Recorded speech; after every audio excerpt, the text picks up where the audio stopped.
Welcome to ChiroSphere, where we talk about all things chiropractic and some things not so chiropractic. I'm Dr. Ray Foxworth, your host for ChiroSphere and CEO of ChiroHealth USA, the network that works for chiropractic. Today, we're in for a treat. We have with us Bharon Hoag, my friend and one of the most on-fire people for chiropractic that you will ever meet.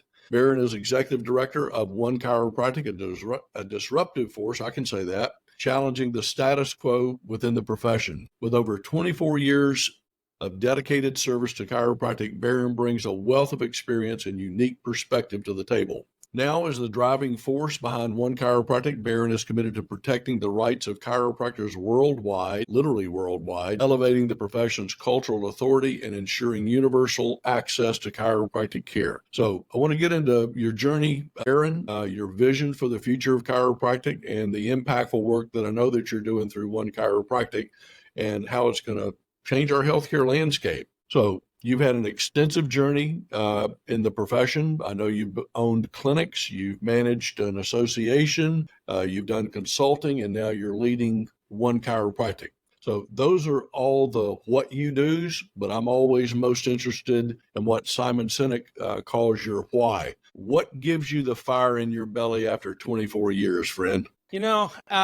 Well, first of all, thank you for the opportunity to be on your podcast here, man. I love and respect you, Doc.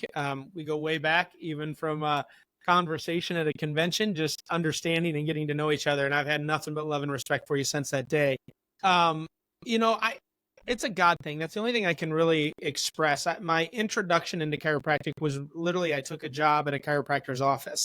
Didn't know anything about chiropractic, never been a patient, didn't know anyone that had ever been a patient. And I was very skeptical when I first got there. I thought the guy was a bit of a wackadoodle because I just didn't understand what he was doing. And, they were making all these claims that were just contrary to the brainwashing I had up to that point in my life. I was 19 years old but as I just started experiencing things with patients and watching the results and for the sake of time, I won't go into the whole story, but I had an experience with a patient where he came in, he was the spouse of a patient that was in love with our chiropractor, and he was only there to shut her up.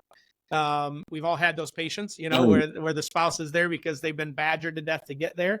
He gave it a shot. We were Singer clients at the time. So I went to David Singer seminars and was trained in the primary script, the 4-day report of findings and all that fun stuff. And so it was just a job for me. I was just memorizing scripts and delivering them, and I got bonus. So I just showed up, did my job and went home. But this patient rocked my world. His name was Jim, and he was an old farmer. And he's like, "You can't help me. I'm arthritic. I'm old. I was rough on my body. It's just what happens when you get to my age." But I said, "Give me 2 weeks. If at the end of 2 weeks it doesn't work, then I'll help shut your wife up. But let's at least give it a try." And so he did, and just changed his life. And he came into my office. And the thing that hit me the most is he thanked me for giving him his life back at 74 years old. And I couldn't connect those dots. I was like, wait a minute, what do you mean I'm giving you your life back? As a 19-year-old, I figure we're planning his funeral at 74. Like there's no getting life back. You're at the end of the journey.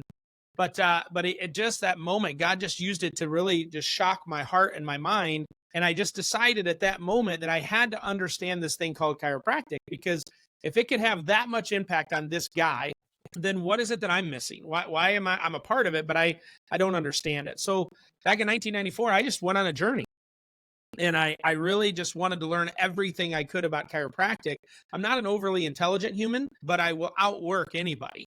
And I don't like not knowing things. So I'm the guy raising their hand, asking way too many questions because I want to understand. Once I understand, then I can apply. And so I just went to seminars. I set myself and just needed to understand what chiropractic was. The more I learned, the more I was blown away at what I didn't know and how I had misunderstood the body, how I had misunderstood health, how I was kind of lied to as I was growing up as an athlete, as a normal American in American's healthcare system. And I got very angry. I was very frustrated. Why did no one tell me this? And I started thinking about my life and the life of my kid and the life of my dad. And what if we would have gotten them chiropractic? Like, what maybe things would have played out differently. And so I made a commitment right then and there that I was never going to be the person that missed an opportunity to tell somebody about chiropractic, because I was so mad no one told me.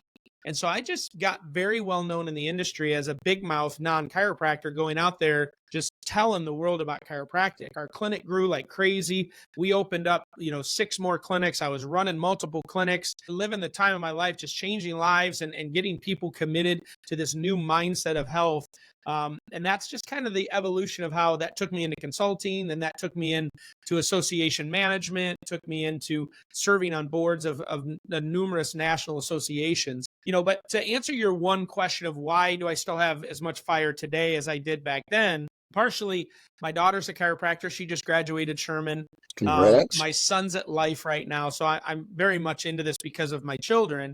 But I'm as passionate about this today as I've ever been because I believe our profession is in a unique period in history that if we start getting our stuff together, we can massively change the healthcare climate in our world. I just think we're in a perfect storm of things. And the purview that I have now and being able to work with chiropractic all over the world and on every different level, whether it's, dealing with regulatory overreach or censorship or whatever the case that we're dealing with, animal chiropractic here in the United States, I get this wonderful purview of watching our profession starting to understand what it means to come together and collaborate, not unify, because I don't think that's ever going to happen in chiropractic, but I do think there's an opportunity to collaborate. And so I'm very excited because I want chiropractic to be the number one healthcare choice in the world.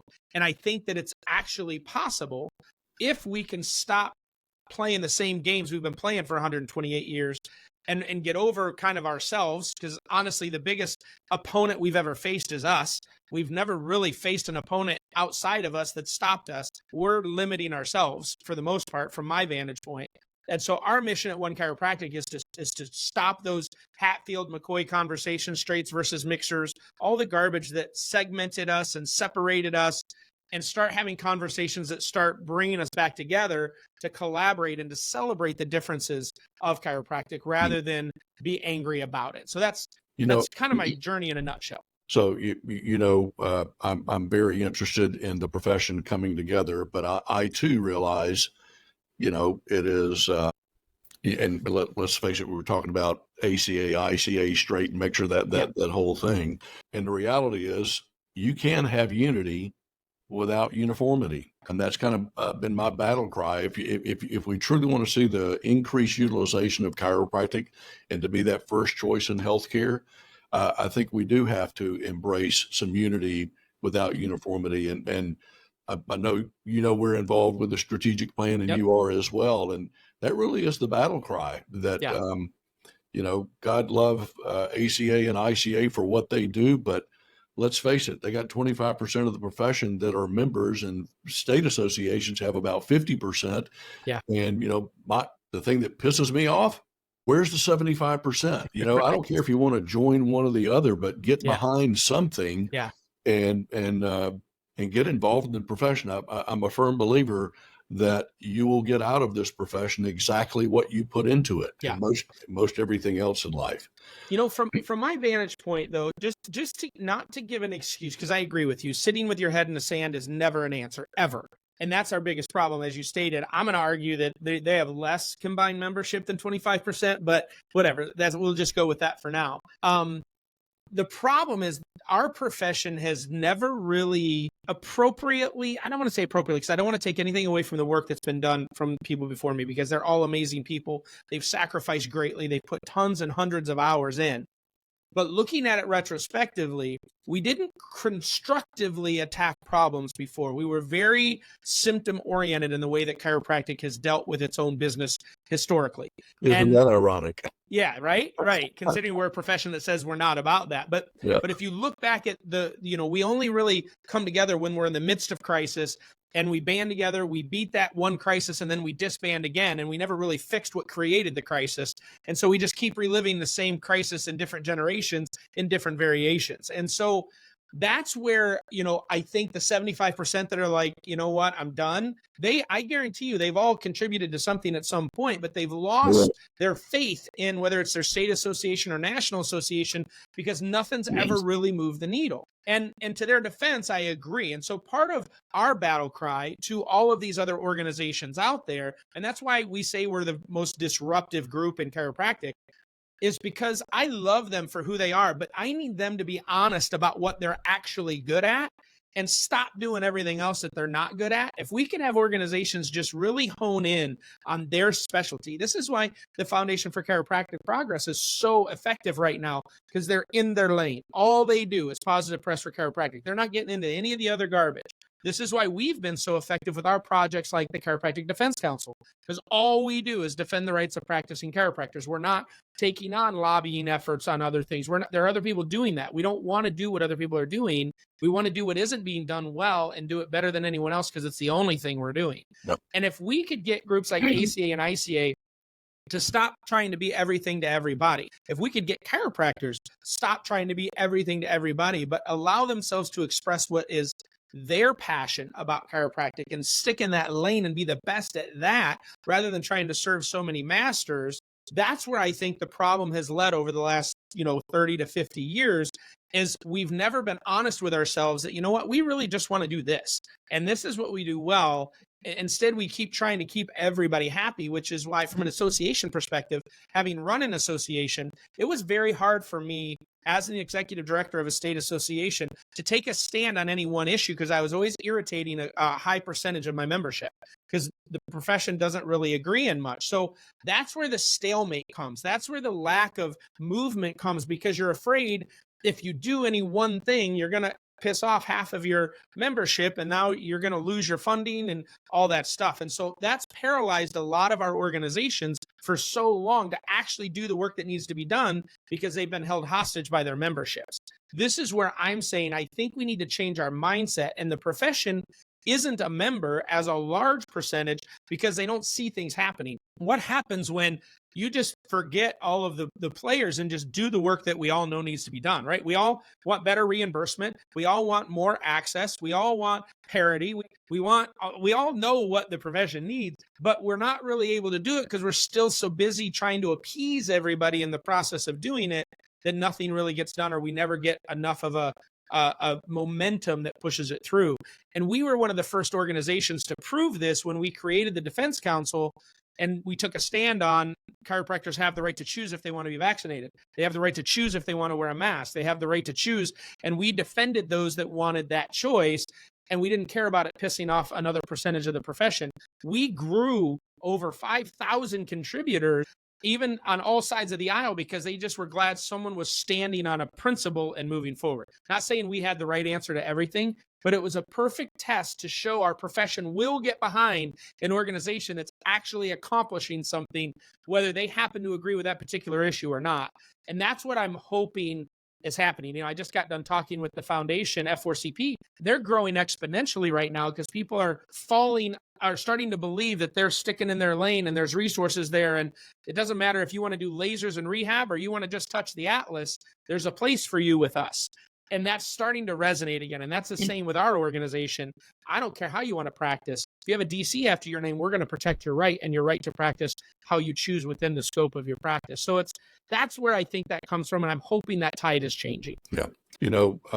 Being involved with the strategic plan, I think one of the things that the reason that it's working so well, and for those that aren't familiar with it, I don't want to give you a course on it, but basically the Chiropractic Summit and the Chiro Congress were at a meeting one weekend, and we did a SWOT analysis. Dr. Jay Greenstein and I were moderating that, and we looked at the strengths, the weaknesses, opportunities, and threats, and we collectively realized that if we truly had a strategic plan, that there wasn't a thing on that board that we could not resolve. That's right. And this is really, really, I think, important. Forget ACA and ICA for a minute, but most organizations focus on themselves. I mean, that's as you would expect them to. But the reality is, when we make our decisions through the lens of what's in it for me or what's in the best interest of my organization, oftentimes that's an entirely different lens that you look through if you're making decisions based on what's in the best interest of the patients that we serve. Yeah, 100%. And it's when we're inwardly focused that I think we lose the potential impact that we could have on all of our patients like I said, we want increased, utilization, we want increased parity and pay. And all the time that we spend inward, like you said, the things that have gone on historically really has slowed us down. And so 100%. I am starting to see that change after, my mom and dad were both chiropractors. So I've been around this since 60, 65 or 67. And it's really interesting. After 38, 39 years, I can still say that this is the best time for anyone to be in chiropractic. Despite all the stuff, it just keeps getting better. I think it was Jim Parker who said it succeeds because it's right. That's and sometimes I say we sometimes succeed in spite of ourselves. So you've shared with what drew you into chiropractic and shaped your advocacy efforts. We know you're about challenging the status quo. What are some of the key areas or issues that you really believe need disruption or improvement in the profession? And specifically, you've mentioned two things, one, chiropractic, and then you mentioned the CDC, the Chiropractic Defense Council. Kind of parse those two and help me make the distinction of what those two entities are and what has been done that is tangible at this point in your efforts. Yeah. So I created One Chiropractic with a group of individuals back in 2016. I did it because I was extremely frustrated with the way that our profession operates. I was the executive director of the Ohio State Chiropractic Association. I had that seat for 6 years. We had done some pretty amazing things. I was very, very proud of my tenure with that organization. Had an incredible board. We really challenged, how state associations should operate. We reduced the amount of money we were spending on lobbying, and we put that more into building relationships with organizations and businesses in the state of Ohio to educate the effectiveness of chiropractic. So we were growing utilization of chiropractic. We had a number of insurance carriers that were really willing to utilize chiropractic differently, increase reimbursement, things of that nature. So we just shifted kind of our focus. Most associations spend a lot of time lobbying, doing legislative work, trying to change laws or protect the current scope that they have. And that's amazing work. But I felt like our job was to really go out and make chiropractic more friendly across the entire state of Ohio, and legislation was only a part of that. And our budget wasn't appropriately being used to really carry out that task. And so we did a lot of great things. We had a lot of success in that period of time. We grew our membership by over 700% during that tenure. Our budget, went into the millions for the first time in the history of the organization. We were doing really good work. But then, when I came in, the association was struggling pretty severely, and no one really cares about the boat when it's sinking. So you can take it and do whatever you want to it. No one cares. But once it's one of the nicest boats in the water, everyone has an opinion on what that boat should do.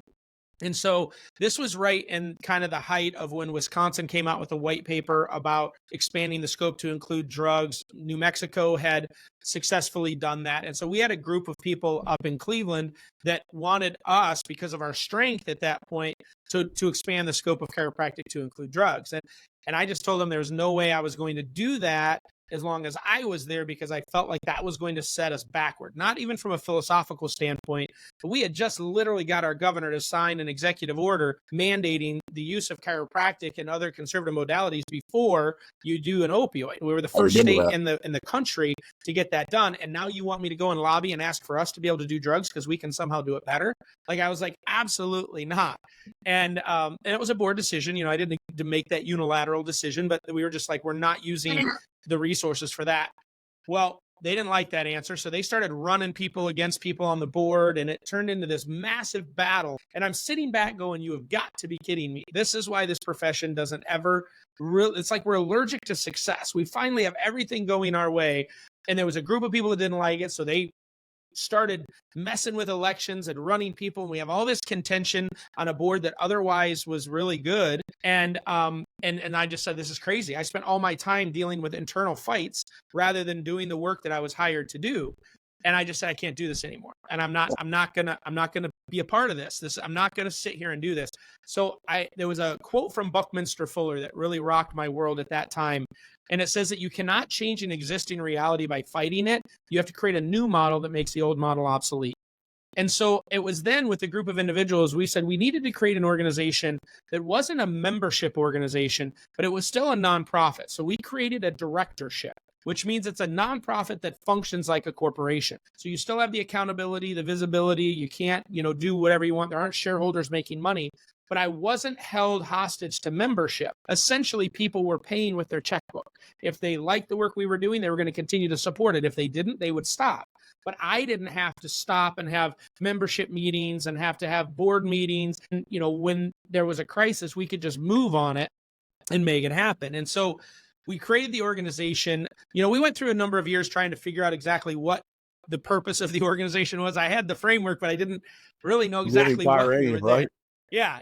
It was kind of funny period of time, really. We get in the room, we all got excited, but we're like, what are we going to do? And we're like, well, I don't know. And so, long story short, through a series of things that had happened, we started taking on the issue of the military and getting chiropractors as commissioned officers within the military. As a matter of fact, ChiroHealth USA was one of the first to help support us when we initially started that process, to give us the startup money to be able to really hire a lobbyist and put a plan together and go after that. We knew it was going to be a long game. Nothing moves quick in Washington, especially when you're dealing with the Department of Defense. But, so we've been dealing with that now for about 5 years. And we've made a lot of great inroads. I'm very pleased with the work that we've gotten accomplished and the relationships we have now, and the spinoff of a number of things on that. But it really in 21, right after COVID, someone had pitched to me this concept of, what if the profession had a Navy SEAL type defense team in place that was made up of attorneys, lobbyists, PR firms, researchers, content experts, all of them all teched up on chiropractic, so that anywhere in the world that chiropractic was under attack, we could deploy this team and eradicate the problem immediately, very similar to what a special forces unit would do. And I was like, that'd be incredible.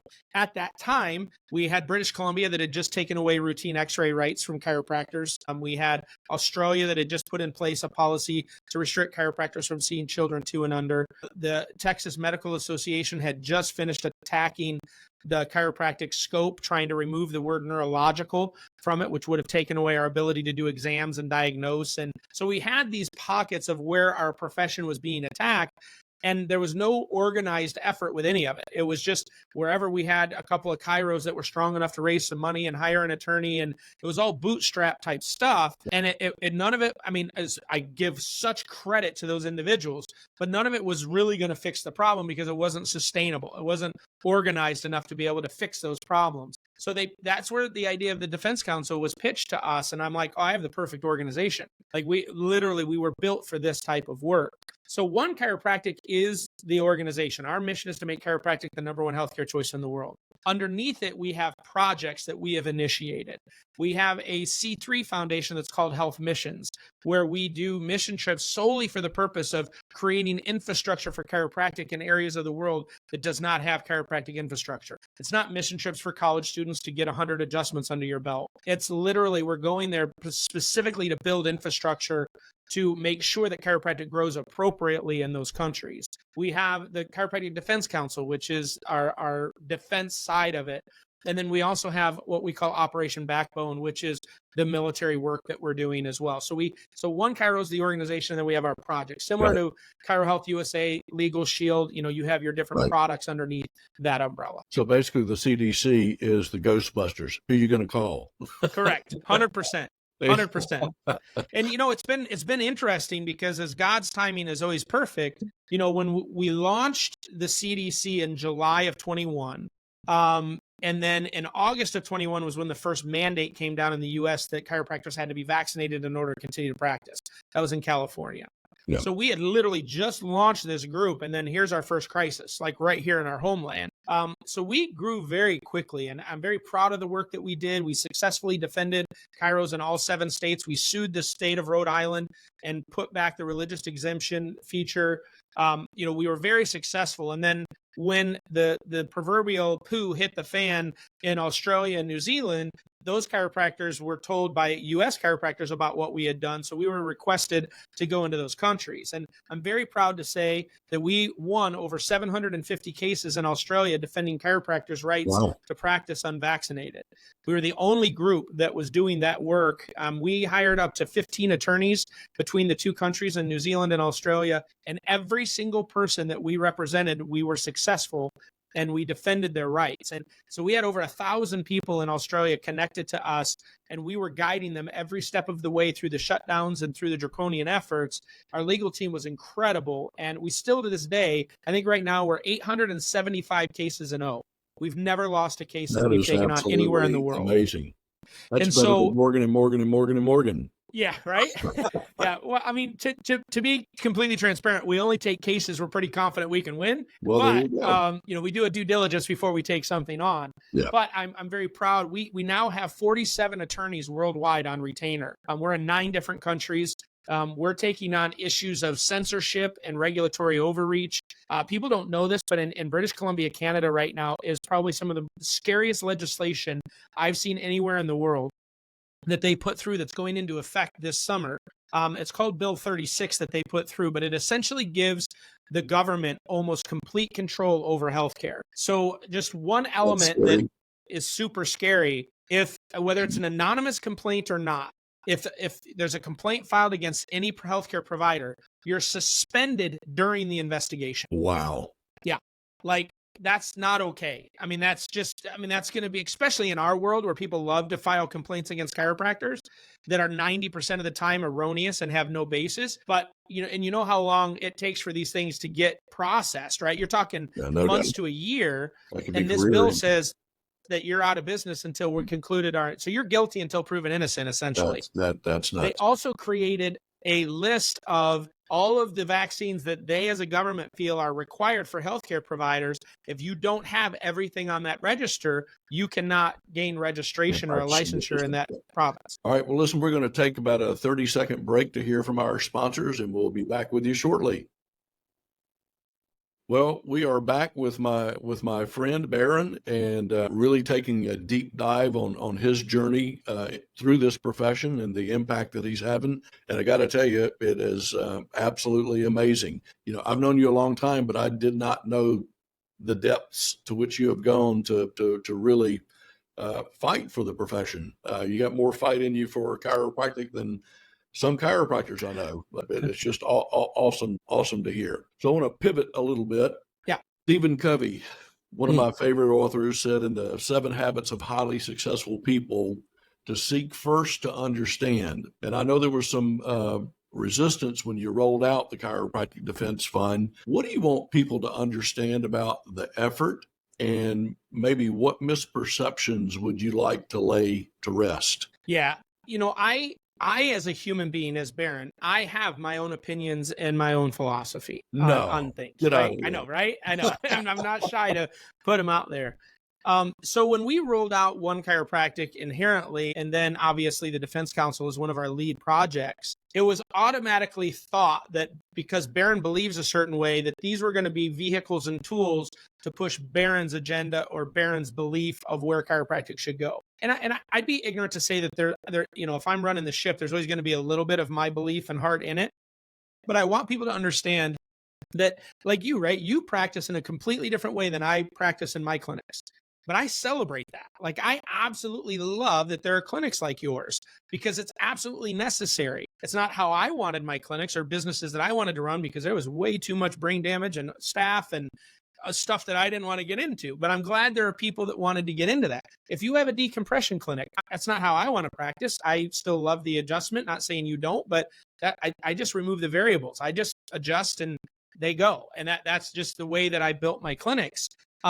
But I love that other people do that stuff. I love low-level laser. I love all of those things. So I think the misconception that we had initially was because I'm so opinionated, and I would probably be classified in the philosophical side of the profession, that I was somehow going to take part in this generational battle of saying my way is right, your way is wrong. I don't believe that way at all. I want to celebrate the difference is. We need an organization in this profession that you don't have to fly a philosophy flag in order to be a part of it. And that's been the problem with ICA, ACA is there are parts of both that I think every chiropractor agrees with, but because they've been labeled as one or the other, people aren't going to be a part of either. And so I think the misconception of our organization is that it has some philosophical agenda, and it doesn't. Our agenda is to make chiropractic. And that means whatever chiropractic is to you. As long as it's within the scope and you're not doing anything illegal, then I don't care what you do in there. And I'm going to defend your right to do it. As a matter of fact, one of the cases we took on was for the physicals for truck drivers. There were certain payers and certain businesses that wouldn't accept those physicals from chiropractors. So I don't do that. I personally wouldn't want to do that every day. But if you do, and it's legal and allowed for you to do it, well, damn straight, I'm going to fight to make sure you have the right to do it. So that's probably the biggest myth. The Defense Council is literally just here to defend the rights of practicing chiropractors. If it's a systemic issue that endangers the ability of chiropractors to be able to offer the services that they legally and appropriately and are adequately trained to offer, we are going to fight to make sure that that's done. What we're not is we're not legalese. If you have an insurance company that isn't reimbursing you for a procedure, we don't get involved in that. We're involved in systemic issues that affect the entire profession. And that's the big thing that I want people to see us as. And this is another unique thing to understand. I have great relationships with NCMIC, with ChiroSphere, in Australia with Guild. These are the malpractice carriers. And I make it a point to go to them to explain the type of work we're doing, because we work hand in hand with those organizations to help mitigate their risk, but also make sure that we take on the issues that they're not going to take on. We will take on the principled oriented issues that they can't take on as a malpractice carrier, even though they may agree that this is kind of a shitty thing happening, but they just can't, it doesn't fit in their purview. That's not their mission. But we can take that on. So we communicate hand in hand to make sure that those things that are happening are properly defended and killed right where they're at so they don't grow. And that's the biggest thing that we want people to understand. We're like the fire department. We're like the police department, right? Hopefully you never need to call them, but you want them funded, because the day that you do, you want them to be there and you want them to be strong and intact to be able to get it done. So that's kind of the way that we've done this. And we're going to protect anybody that has a DC after their name if they're being targeted, if your rights are being violated, and make sure we're removing those restrictions. I know we both miss our friend Tom Clapp. Tom and I, for those that don't know, Tom did an amazing work in bringing organizations together in states where there were two and turning them into one. And Tom and I were enjoying an adult beverage one evening, and we actually talked about putting a skit together of two dentists sitting at a bar, and they're at a dental convention. And one dentist leans over to the other. He said, "You see that guy over there? He does braces and cosmetic crap. He's not a real dentist." And then the other guy says, "Well, you see that guy over there? All he does is fillings. He really hadn't evolved. And I mean, he's just a pain doctor." Yeah. And while that sounds funny, that So could be true. us sitting at the bar. Yeah. And I think what we're seeing and what we're finally beginning to embrace, I think, as a profession, and it's just going to take some time. If you look at the medical model, when it started out, everybody practiced the same. But what tended to happen over time? Specialization, certain focus. So you've got doctors that are doing CBP, structural care. You've got guys like my practice, which was more pain oriented in a musculoskeletal setting. You got docs that are doing nutrition. So we're starting to see some differentiation within the profession. But the challenge is, how can we get doctors? I think that the challenge for the profession in bringing about some unity is everybody doesn't have to practice the way that I do. If they gravitate towards that, great, they're still a chiropractor. If they gravitate towards that, great, they're still a chiropractor. And I think it's this one size fits all. It's one thing to say, "Hey, I want to do musculoskeletal care." And if you don't, you're not a chiropractor. Right. That is, it flies in the face of the evolution of any profession. And I don't care what profession it is, that differentiation occurs over time. And hopefully we're maturing to the point where we're okay with it. If you don't want to adjust people and you're a chiropractor and you believe in wellness and you want to focus on nutrition, that's okay. That doesn't mean you lose your DC degree. That's right. It's something that happened to me early on. I was asked to join a group of docs at a rehab center, not for problems, but for musculoskeletal rehab. And when the CEO of the company of that rehab facility found out, he shut it down. Just completely shut it down because you were involved. He did not want a chiropractor on his campus. And I'll never forget the conversation with my good friend Raul. And I told him, I said, well, some things only change one funeral at a time. And so, I had literally picked out the x-ray, the carpet, everything that was going to go into the space that these physical medicine docs wanted me to be a part of. Yeah. Well, fast forward about 3 years, I get this call from Raul, and I said, "What's up, Raul?" He said, "He's dead. Come on over." and so, I know there will be some that it's going to take a few funerals before some people can be okay with there's more than one way to practice chiropractic. And because I choose different than yours, doesn't mean you lose your DC And degree. here's what I want people to understand. And because I've sat in just about every room that I can sit in this profession. And I've talked to some of the biggest names. I mean, we do it together in the summit, right? We sit with some of the most influential people that are in this profession. And it's so funny to me how small-minded the average chiropractor can be. They find their one thing and they just stick with it. And that's the only thing that they think the world operates in that particular manner. But, when I teach seminars, which I don't do as much as I used to, but when I do, I'm like, do you have any idea that if we would get this concept that we need to celebrate our differences and we need to be thankful that there are chiropractors that practice differently than we do? Because if we would just refer and kick the people out of our practice that shouldn't be in our practice because we're too busy trying to keep them happy, to give them the type of care that they want, and we don't feel congruent with it, whether it's Medicare, whether it's personal injury, whether it's work comp, whether it's major med, but we could refer. And we could just say the guy down the street does work comp really well. I won't play the game. I don't want to deal with it. He's a great chiropractor, but he knows the game. He's going to make sure you have the best care and your benefit covers as much of it as possible. You need to go see him. We specialize in wellness. We're here when you're ready to pay for it yourself and you want to stay healthy and not get sick. That's where we excel. But right now you need chiropractic, but you need to get it there. And then the guy at the work comp says, okay, your claim's done. We don't do wellness very well, but you're going to want to keep this under control because this is going to be a chronic issue if you just let it go. I recommend you go back to this office because they do really well. You know what I mean? If we just did that instead of, we spend so much money trying to attract people, but then we lose the majority of them because we're not willing to celebrate the differences of the people in our community. I think that is one of the challenges of, and I've had this conversation with several college presidents. I think one of the challenges that we have or have had historically in our educational process is that we're taught to be a one-man show or a one-woman show. I'm going to do my own exams. I'm going to do my own x-rays. I'm going to do my own this, that, and the other. Yeah, I had the privilege of starting the chiropractic program at a VA medical center here. And I really saw what collaboration looks like.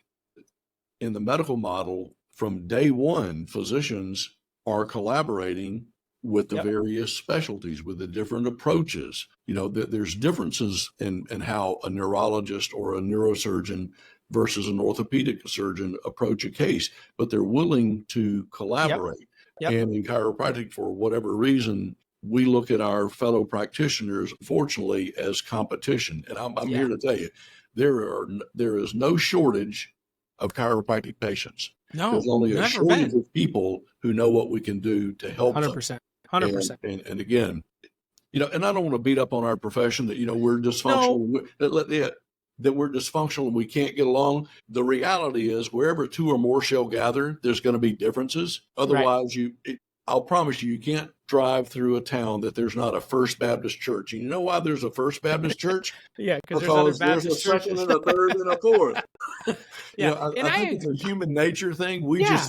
just feel it in our profession because of the circles we run in and the conversations we hear. But I think there is something important to us accepting the responsibility for why things the way they are, rather than blaming everybody. Like if I could just get people to say, okay, I agree, then at least that I show the responsibility. Then that's where the exciting stuff happens, because then we can fix it.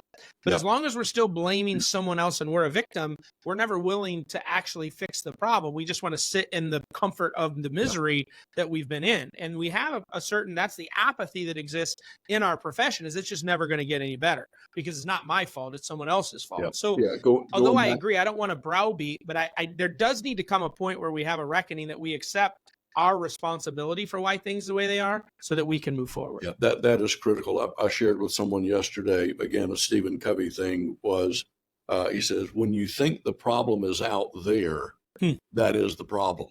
Yeah. And I was making the point that, historically chiropractic and medicine didn't get along. And we would gripe and complain, well, why don't they refer? Why don't they understand us? And when you take that mindset and the problem is them, that means they own fixing the problem. And that's not their job. That's but what I did in my practice and to get myself integrated into healthcare beyond just the chiropractic practice was I began to understand that it's my responsibility, that I have control over the way they think about me and what I do. And I can't change their perception just sitting in the four walls of my office. You got to show up. You got to get out there. You got to be willing to have uncomfortable conversations, put yourself in uncomfortable situations, and take ownership of why is it like that versus sitting back and say, woe is me. Right. All right. Well, we're kind of coming around the bend here for docs that want to support the effort of One Chiropractic and the Chiropractic Defense Council. How do they get involved? How do they get in touch with you, Barry? Yeah, it's very easy. And this is one of the geniuses of the way we built this. Because of the type of work we do, it's a long, sustained battles. So all we really ask of people is $33 US a month. So it's designed to be very small, 33 after the 33 principles in chiropractic. And we don't want you to fund us and not fund somebody else. So our goal was to keep it low, keep it something that doesn't even really catch your eye on your credit card statement so that it keeps coming, but it sustains and rehappens. So you can go to defendchiropractic.org, defendchiropractic.org. And then right there's a button that says contribute now. You can do the 33 reoccurring. You can do a one-time gift. You can do whatever you want. But our goal is to get 10,000, individuals giving the 33 a month so that it funds us to really be able to be, we could take on pharma. We could take on medicine. We could take on anyone that wants to come at us because we, not only do we have the economic resources, but we also have the network of people that we can direct and guide in the midst of the battle, which was ultimately our key to success during COVID, was by the snap of a finger, we could get 1,000 people to move left. We could get 1,000 people to move right. So we'd love you to be a part of it. Again, defendchiropractic.org, and you have all the information you need right there. Good deal. So got some fun questions for you. Who's your hero? Who's your hero and why? My dad. And because he proved the impact that one person can have on so many facets of the world by just loving, serving, and making sure that you're making a difference. I know you're going through a tough time with that now. And so thoughts and prayers are with you. Thank you. What talent do you have that most people don't know about? Well, people in the chiro world typically know about it, but I'm a pretty dang good karaoke singer. Yes, you are. Really surprised me when I heard that at one of the meetings. What's the worst job you ever had? Probably a fry cook at Wendy's. I hated the grease and emptying the grease bin, man. That was disgusting. Yeah, my kids used to work at what was called Penn's Catfish House, and I'd want to burn their clothes when they came home. Just disgusting. Yeah. What do you think you would be doing if you weren't in chiropractic today? What other path would you think you might have taken? I'd like to say a porn star, but I'm not sure I'm equipped to be able to pull that off. But, I would say I would love to be a coach. If they arrested you for that, are you saying there'd be a lack of evidence or what? Yeah, right. Yeah. You probably want to cut that in your editing. Yeah, okay? maybe. We'll let Keith handle that one. But Yeah, I would probably be a coach. I love sports. I played sports growing up. I coached my kids. I would probably be, a gym teacher and then a coach. Got it. Thanks for spending some time with us today, and thank everyone for listening to the ChiroSphere podcast. Please subscribe and share the podcast with your friends, and let us know who you'd like to hear from in the future, and maybe what other topics you'd like us to cover, and we'll do our best to deliver on those. If you learn more about ChiroHealth USA and how we can help you develop a profitable discount strategy that will help grow your practice, increase your income, and most importantly, your profitability, call us at 888-719-9990 or visit our website, CHUSA.com, to find out why ChiroHealth USA is the network that works for chiropractic and for you. Thanks, Bharon. Appreciate it, guy. Thank you. You bet.